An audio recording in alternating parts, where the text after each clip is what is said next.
सबको मेरी आवाज आ रही है? एक बार बताइएगा।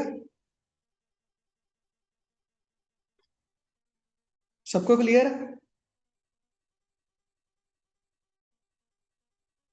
एक ही बच्ची बोल रही है, बाकी क्या करें।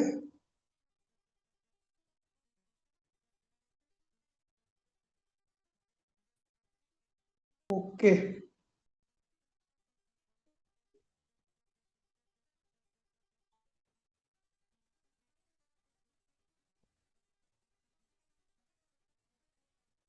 अच्छा, हमारे पास फार ईस्ट एशिया, या हमारे पास दो चार मुल्क है, उनको देखना। सबसे पहले जो इस रीजन के अंदर है ना, वो है चाइना। ठीक है। चाइना। चाइना के साथ मुझे हमारे पास लगता है जापान।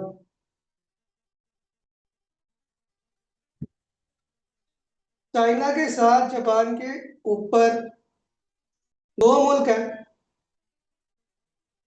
एक है नॉर्थ कोरिया और एक है साउथ कोरिया। एक नॉर्थ कोरिया और एक आपके पास है जनाब साउथ कोरिया। ठीक है। ये एक मैंने गोल सी शेप बनाई हुई है ना, देख रहे हैं? ये आपके पास यहाँ पर जो मुल्क बन रहा है वो है बच्चों मंगोलिया, जहां से आपके मंगोल्स आया करते हैं। ये हलाकू खान, चंगेज खान वगैरह ना, वो बेसिकली मंगोल्स थे। उनको मंगोल कहा जाता था, वो बेसिकली इस रीजन के थे। अच्छा। ऊपर आपका ये सारा रशिया है। रशिया का एक इलाका है साइबेरिया। साइबेरिया। साइबेरिया। ये आप कह लो कि दुनिया का एंड है, साइबेरिया। इससे आगे कुछ नहीं है। और ये इलाका सारा टोटली आप कह लिए बर्फ है, बर्फ जिसे कहते हैं ना, पैक हुआ पड़ा बर्फ से, साइबेरिया।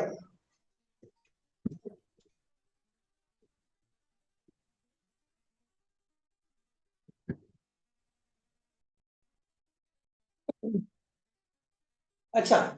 साइबेरिया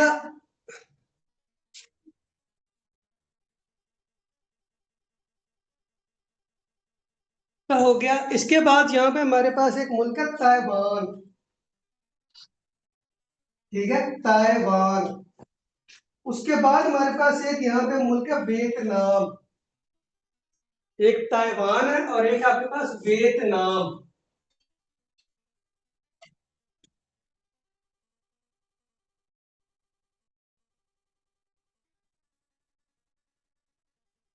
और हमने जो सबसे पहले डिस्कस करना है ना, वो करना है बच्चों जापान।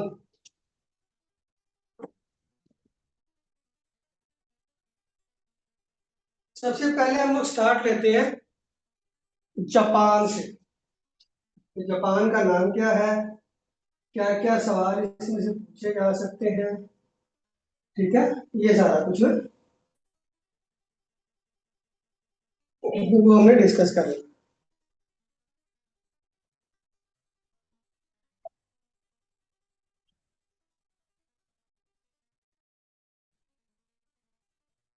जापान की हम दे रहे हैं। जापान।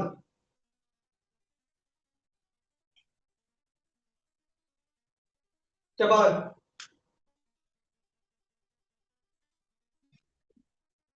जापान के बच्चों हेडिंग दे रहे हैं आप।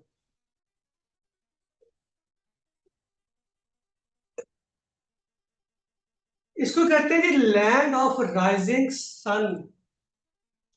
लैंड ऑफ राइजिंग सन, सूरज यहां से निकलता है। अगर आप इसको नक्शे में देखो ना, ये बिल्कुल बॉर्डर पे है। ये मैंने एक लाइन लगाई थी, यहाँ पे करके देखिएगा, ये वाली ना, ये आपकी है जीएमटी लाइन, जिसको हमने नाम दिया था जीएमटी, टाइम लाइन की ना, टाइम जोन की, कि यहाँ पे आपके दिन और रात का फैसला होता है इस टाइम पे। ये जो लाइन है ना, यहाँ पे आपके दिन और रात चेंज होते हैं। और ये आपकी ईस्ट है ना, मशरिक है, तो सूरज आपका मशरिक से निकलता है। तो ये बिल्कुल इसके कॉर्नर में है, एक ये, एक साइबेरिया। ये दो मुल्क है। साइबेरिया में 24 घंटे रहती है बर्फ, तो वहां पे सूरज नहीं निकलता।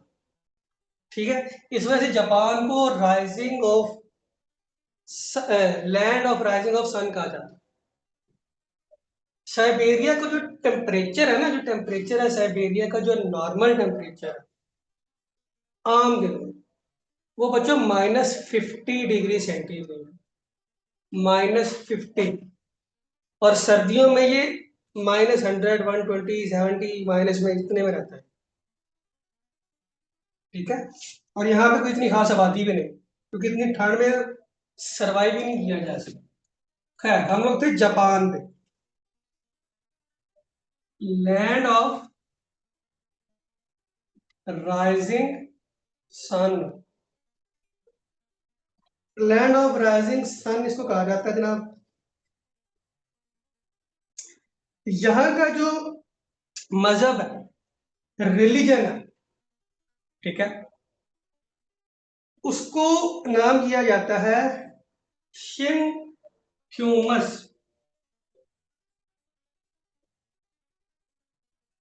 शिनफ्यूजम, इस तरह का इसका नाम होता है। ये यहाँ का रिलीजन है, मजहब है। ये आप कह लो कि बुद्ध मत और आग की जो पूजा होती है उसका ये मिक्सचर है। बुद्ध मत और आग का ये मिक्सचर है। और नाम है। क्या चीज?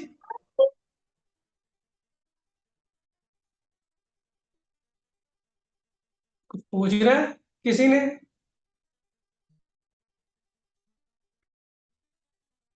ये गाना क्लियर है?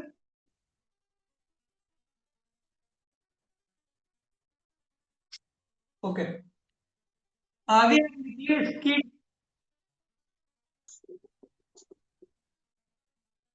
अ, आग का और बुद्ध मत का, बुद्ध मत और आग का मिक्सचर है ये रिलीजन। ये इसका मतलब जापानीज में नाम है इसका, इस तरह से। ठीक है। अच्छा जी, इसका कैपिटल और करेंसी देख लेते हैं। कैपिटल इसका टोक्यो है, जापान का। Largest city in the world भी कहा जाता है इसको। टोक्यो है, कैपिटल है टोक्यो। टोक्यो ब्रैकेट में लिख लीजिएगा, यहाँ पे करके largest city in the world by population. आबादी के लिहाज से ये दुनिया का सबसे बड़ा शहर है, टोक्यो। करेंसी देखिएगा, करेंसी इसकी है बच्चे येन।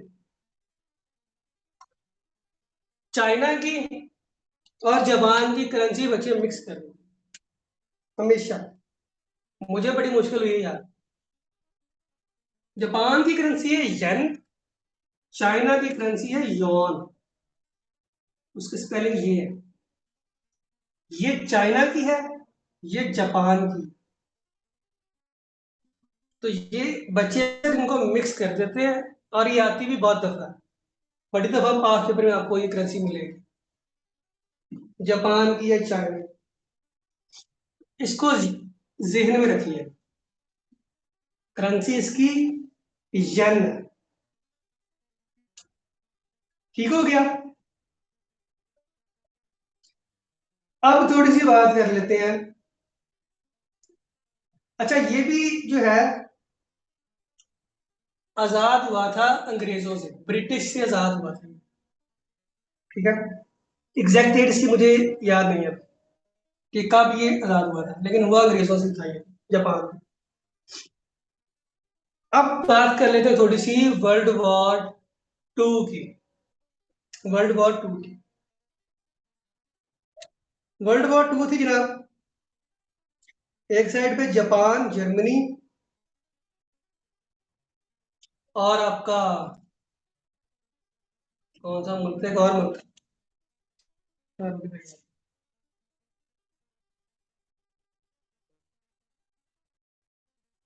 जापान जर्मनी और इटली, ये तीन एक साइड पे थे। दूसरी साइड पे इनका मुकाबला था जनाब फ्रांस, यूके, अमेरिका और रशिया। रशिया बरह रास्त जंग में नहीं था। रशिया बरह रास्त जंग में नहीं था, वो सपोर्टर था बेसिकली किसका, जर्मनी का। वो जर्मनी का सपोर्टर था रशिया। लेकिन जर्मनी ने क्या किया, रशिया पे अटैक कर दिए, अपने बंदे पे अटैक कर दिए, जिसकी वजह से रशिया फिर ऑपोजिट पार्टी में शामिल हो। ये मैं बात कर रहा हूँ वर्ल्ड वॉर टू की। वर्ल्ड वॉर टू की कहानी शुरू होती है। वर्ल्ड वॉर टू वैसे मैंने एक्सप्लेन की हुई है ऑलरेडी अपनी पहली क्लास में। अगर आप कहते हैं तो मैं दोबारा बता दूं या आगे चलूं, मुझे ये बताएं जो मैंने टॉपिक बता रहा था।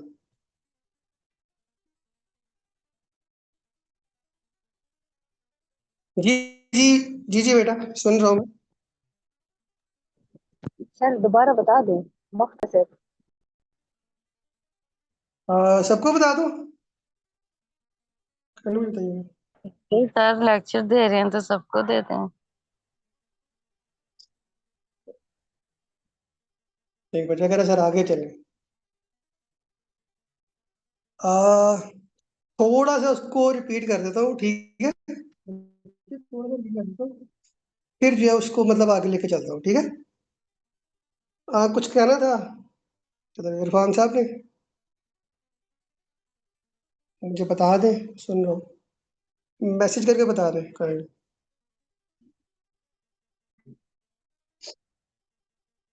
अच्छा, तब रिपीट कर देता हूँ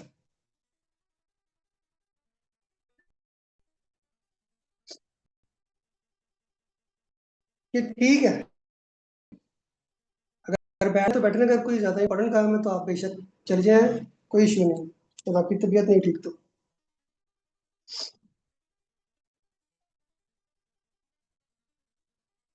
अच्छा, थोड़ा सा मैं एक्सप्लेन कर देता हूँ वर्ल्ड वॉर टू उनके लिए सिर्फ मैं बता। जो वर्ल्ड वॉर टू की कहानी शुरू होती है जर्मनी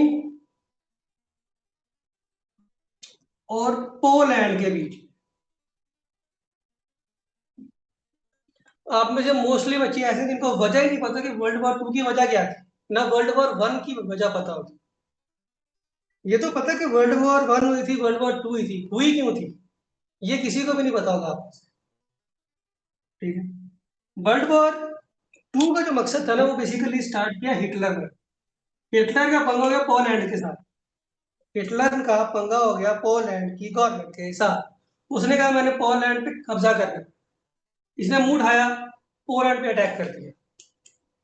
पोलैंड पे इसने अटैक कर दिया। अच्छा, पोलैंड का लिंक था फ्रांस के साथ। फ्रांस इसकी हमायत में आ गया। आप देखते जाना कि सीक्वेंस में आता कौन कौन। फ्रांस ऐड हो गई, ठीक है। अच्छा, फ्रांस आया, उधर से इटली आ गई।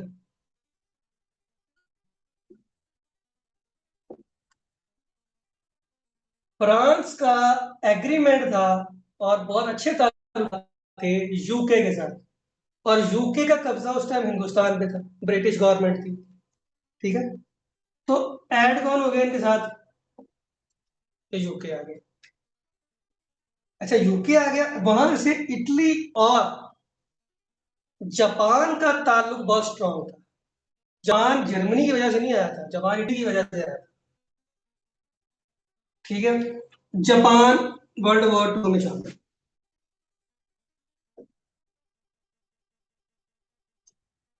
ठीक है। जापान का मकसद जो असल था ना, वो उसका पूरा नहीं हो सका। इनका टारगेट था कि जो अंग्रेज हिंदुस्तान पे बैठे हुए हैं ना, इन्होंने कब्जा करना था हिंदुस्तान, जापानियों ने। और ये बड़ी हद तक कामयाब हो गए थे, अगर पीछे से अटैक ना होता था। जापान ने हिंदुस्तान पे कब्जा करा, ये इसी एरिया में थे, घूम फिर रहे थे। म्यांमार, बर्मा, बर्मा पे ये कब्जा कर गए थे, बर्मा पे और हिंदुस्तान पे बैक वक्त कब्जा था अंग्रेजों का। ठीक है, ये बर्मा के ऊपर जापान कब्जा कर गया था और वहां से ब्रिटिश गवर्नमेंट निकल गई थी। इनका अगला टारगेट था हिंदुस्तान में आना। ठीक है, बंगाल वाली साइड से ना, उधर से अटैक करना था इन्होंने। अगर पीछे से अटैक ना होता तो अंग्रेज यहाँ से हिंदुस्तान निकल जाना था। अच्छा, अब आगे चलते हैं। इसी लिंक के साथ मैं इस टॉपिक को लिंक करूंगा, देख लीजिए। जर्मनी, जापान, इटली इन्वॉल्व था, लेकिन इस हद तक नहीं था जितने ये दोनों थे। इन्होंने ऐसी की तैसी फेर के रख दी, यूके की भी, फ्रांस की भी, पोलैंड की। ठीक है, जापान ने ऐसा कहर मचाया था ना कि वो हाथ में नहीं आ रहा था इनके। एक जापान, एक जर्मनी, दोनों। अमेरिका गेम खेल रहा था पीछे बैठा, वो सिर्फ हथियार सप्लाई कर रहा था, असला दे रहा था किन को? यूके को। क्योंकि यूके और फ्रांस के साथ उसकी नई नई हुई थी, फ्रांस के साथ उसकी बहुत अच्छी थी अमेरिका की। वो फ्रांस को असला दे रहा था। अब जब यूके था तो उसने यूके को भी असला देना था। वो इनको असला दे रहा था, वो बराह रास्त जंग में नहीं था।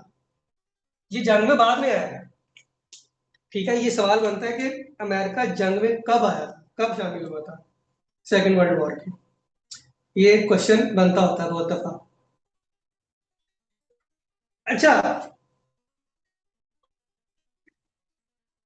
उन्होंने जब जापान ने देखा कि इनको अमेरिका सप्लाई कर रहा है, ठीक है, तो ये तो हमारे लिए काम ठीक नहीं। जापान ने क्या किया, अमेरिका का एयर बेस था जहां पे असले का गोदाम था, उस जगह का नाम था, वो आज भी है, जजीरा हवाई के नाम से। हवाई जजीरा अमेरिका की रियासत से, मेन लैंड से हटके समुद्र के अंदर आई जगह, आइलैंड टाइप है ये। यहाँ पे इनकी असला खाने हैं सारे अमेरिका में। जापान ने क्या किया, मुंह उठाया, इनका असला खाना उड़ा दिया, हवाई पे अटैक कर दिया। कब किया था इसकी डेट भी पूछी जाती है, 1941 में, और इसको नाम दिया था पर्ल हार्बर का, पर्ल हार्बर का। अमेरिका में अटैक हुआ ना 41 में, अमेरिका बराह रास्त आ गया जंग में। अब तुम्हारी ऐसी के तैसी मैं बताता हूँ। ठीक है, फिर अमेरिका शामिल हो गया। रशिया इनको सप्लाई कर रहा था हथियार, रशिया रूस इनको असला दे रहा था। इस पागल के बच्चे हिटलर ने क्या किया, मुंह उठाया, इसको पता लग रहा है कि हम जंग जीत रहे हैं। क्योंकि अगर आप नक्शा देखें ना जर्मनी का, जर्मनी बिल्कुल टॉप के ऊपर है। ठीक है, उसके ऊपर रूस है, रशिया ही ऐसे आगे फैला हुआ है ना, आगे निकल जाता है। इसने ये किया कि मैं यहाँ से जंग जीत रहा हूँ, कब्जा भी इसने, पोलैंड पे कब्जा हो गया, फ्रांस से बड़ी हद तक इसने कब्जा कर लिया था। इसने कहा मैं रशिया पे अटैक करके ना इसका भी हिसाब उस कैप्चर कर लेता हूँ। हिटलर की ये स्कीम थी, इसने अटैक कर दिया। अब वहां पे रशिया में ठंड ही इतनी होती है, इनके आधे फौजी ठंड में मर गए। बाकी रशिया ने अटैक नहीं किया, रशिया ने इनको आ लेने थे। आए 6 महीने साल उन्होंने घेर लिया। ठीक है, ठंड में कुछ ठंड से मार गए, कुछ उन्होंने वैसे मार दिए रशिया ने, उन्होंने प्लानिंग करके उड़ाया इनको। और फिर वो इस साइड पे आ गए। अच्छा, जर्मनी का पत्ता उसने साफ किया, रशिया ने पीछे से आया जनाब, जापान रह गया था, जापान नहीं बाज आ रहा, अमेरिका को भी हार थी। फिर जो हमारा आगे इसके टॉपिक के साथ मैं लिंक कर रहा हूँ, फिर साल आया सर ये ये जी। रशिया तो उनको असला दे रहा था, फिर जर्मनी ने क्यों मतलब उस पर अटैक किया? और हिटलर ने उल्टी खोपड़ी कहा ना, वो कह रहा था कि मैं रशिया का भी कुछ हिस्सा कैप्चर कर लूंगा, ये वजह थी। और वो बेसिकली पूरे यूरोप पे कब्जा करना चाह रहा था, हिटलर की स्कीम ये थी असल में, वो पूरे यूरोप पे कब्जा करने का मूड में, ठीक है। उसने कहा कि अगर मैं रशिया को पकड़ लूंगा तो मुझे बाकी यूरोप पे कब्जा करने में आसानी है। ये एक्चुअली स्कीम थी उसकी, इसलिए उसने अटैक किया था रशिया में, लेकिन वो कामयाब नहीं हो सका। अच्छा, आगे आगे साल आया 1945 महीना अगस्त का, और तारीख थी 6 अगस्त 1945। 1945 एक बम फेंका गया जापान के शहर हिरोशिमा पे। उस बम का नाम था लिटिल बॉय। ये लिटिल सवाल, बॉय। ये सवाल बन, लिटिल बॉय ये किसने फेंका था लिटिल बॉय ने? Hiroshima, Hiroshima. 40,000 4,000 डिग्री सेंटीग्रेड दर्जा हरारत चला गया था, 4,000 डिग्री सेंटीग्रेड इस न्यूक्लियर ट्रैप में। बाह बन के उड़ गए थे लोग, ठीक है। अमेरिका को भी नहीं पता था कि वो क्या चीज जो फेंक रहे हैं, ये हकीकत बात। अमेरिका को भी नहीं पता था कि इनके साथ जो होने जा रहा है वो क्या है। दूसरा, 3 दिन बाद 9 अगस्त 1945 नागासाकी, इस पे जो बम फेंका गया उसका नाम था फैट मैन।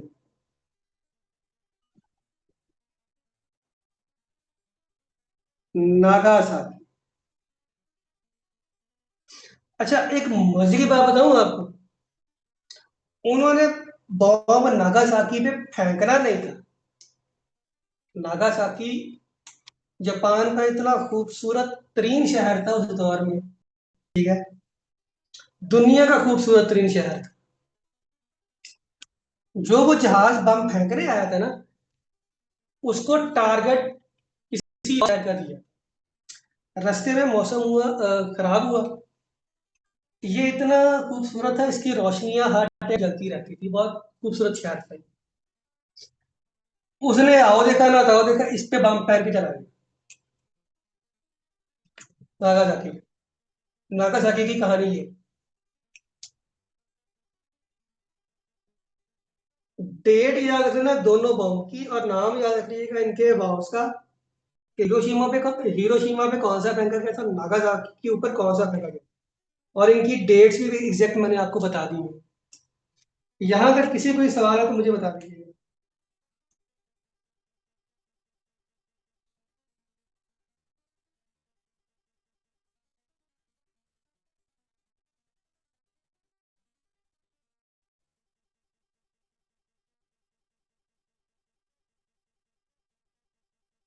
अच्छा ठीक है।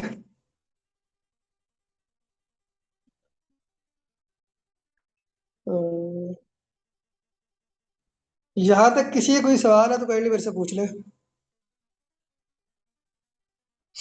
ठीक है बेटा, ठीक है, मैं समझ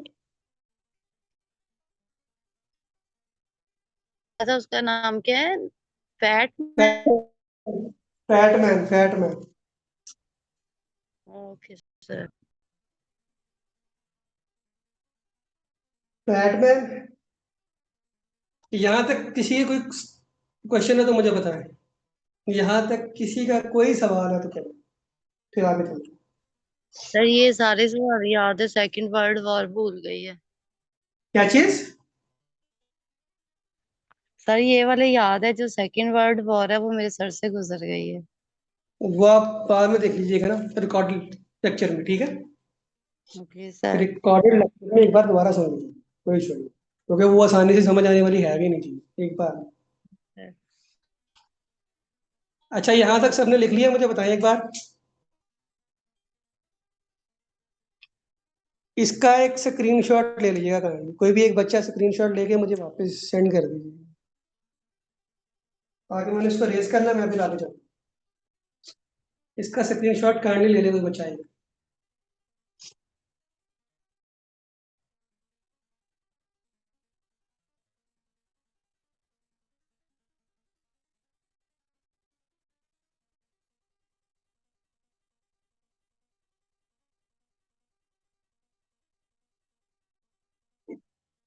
बच्चे मेरे घर में क्लास से जितनी रखते हैं, क्योंकि बाहर बहुत ज़्यादा आंधी तूफान आया हुआ है, तो ऐसा ना इंटरनेट कनेक्शन डिस्टर्ब हो जाए या लाइट आगे पीछे हो जाए। इससे आगे जो हम लोग कंटिन्यू फिर इंशाल्लाह कल करते हैं अगली क्लास में, ठीक है?